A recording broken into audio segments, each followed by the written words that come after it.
I also wrote an article. I'm curious. Browns having a solid offseason. Still some work to do. Take us through that and kind of your thoughts with it. Yeah, I mean, you have to start with Jerry Jeudy, right? The trade for Judy's kind of kicked off the offseason.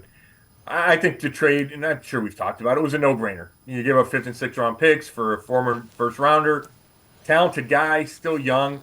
Now, I think we can discuss whether or not it was a wise move to extend him, give him that contract extension. It's a lot of guaranteed money for a guy who hasn't been to a Pro Bowl, hasn't had a 1,000-yard season. The Browns are banking on getting more out of his potential. And I think Amari Cooper will help with that. And they also feel like the market for receiver, has been going up and will probably continue to go up. And if Jeudy turns into a solid starter, just the number two, paying him, whatever it is, $14-15 million a year, that's not a ton, right? Even if it's 16-18, like that's not a ton for a starting receiver in this league anymore. So they try to get ahead of the market there, but we'll have to see, right? If there's danger in paying a guy, extending a guy who you've never seen practice or play in your uniform. Then outside of that, good job bringing back Zadarius Smith. That was important. The D tackles, Mo Hurst II, Shelby Harris. I think there's a potential for an upgrade at linebacker, Jordan Hicks, and then they took a flyer on Devin Bush.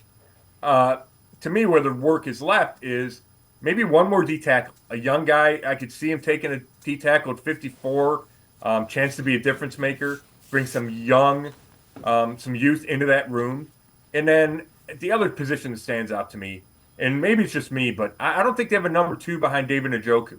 And yeah, they're going to go more three wides, but what if Njoku has to miss a couple games, right? Like, is Jordan Akins going to be the guy? He didn't do a whole lot last year. Giovanni Ricci's more of a blocker and a special teamer. I think they need to add a tight end, a number two tight end that is a threat to catch the ball, and maybe that'll be in the draft. I just think to me, that looks like a weakness right now. Yeah, but overall, and I disagree with the caller, and that's fine. Everybody's entitled to their opinion. I think the roster's decent to pretty darn good. Well, yeah, I mean, that's the other part of this, Dave, is they went to the playoffs last year, and we all know the quarterback situation, won 11 games, and then bring back, before free agency, 18 of 22 starters on offense and defense. And then you re-sign Zadarius Smith, so it's 19.